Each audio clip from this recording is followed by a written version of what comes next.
The Motley Patriot here. Like to say thanks to our new microphone here. This should help for audible, intelligent. Well, it doesn't make me any more intelligent, but intelligibility when I speak. How about that? Anyway, we're at the Bansler of Chancellorsville. Okay, I don't know what I've been drinking today. We're going to try again.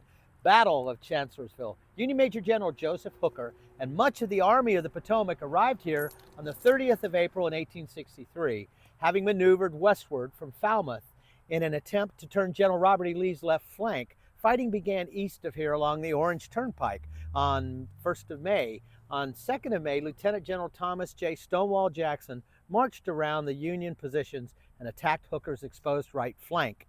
West of here, Jackson was accidentally shot by his own men that night and died 8 days later. The Confederates broke the Union line here on 3rd of May after the battle, which resulted in 13,000 Confederate and more than 17,000 Union casualties.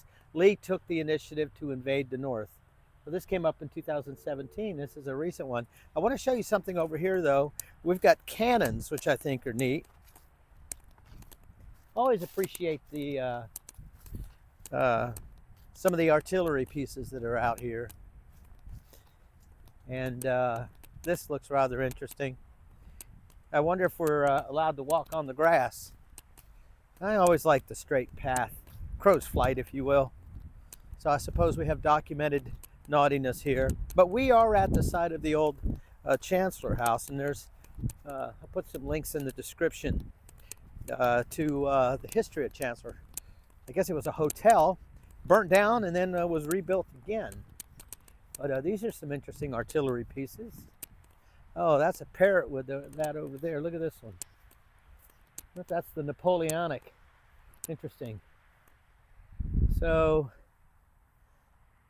1862, JMW N195 PIC 1862.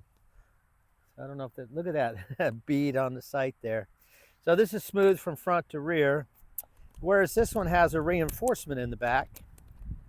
And I have a video. I'll actually put a link to the video of some of the cannon descriptives, but you can see the difference. That cannon's smooth front to rear.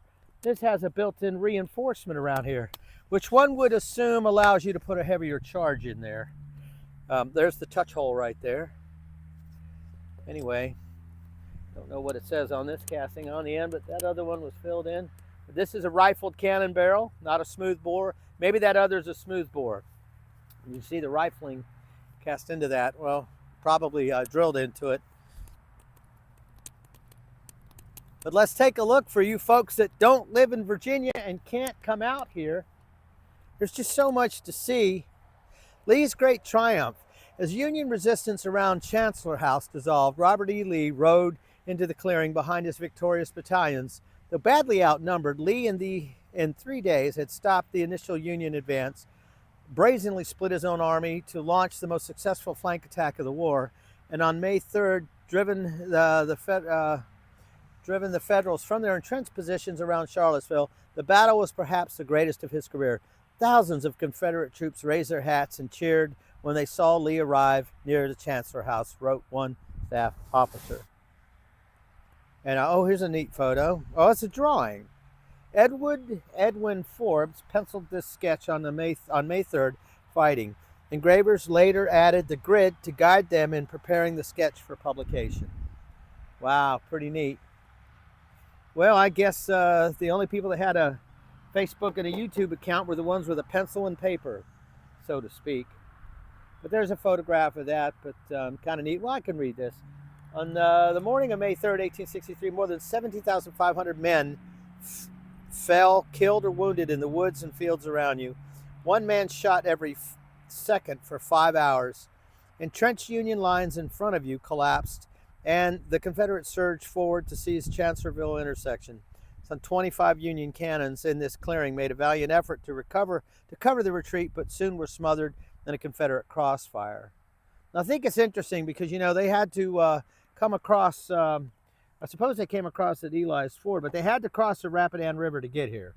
So that's kind of one of the interesting things. You take a close look at this Orange Plank Road. We are here, which means you're here. To give you a sense of it. Alrighty.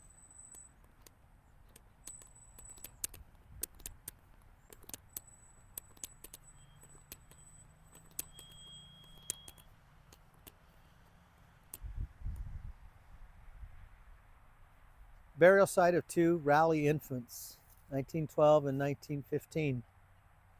Wow. I think Raleigh were owners of that property, as I recall. So,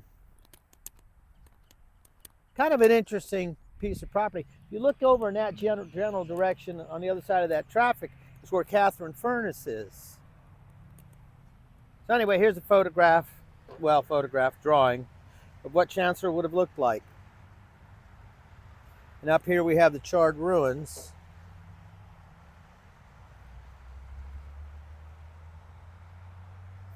In 72 hours, the Chancellor family's world was turned upside down.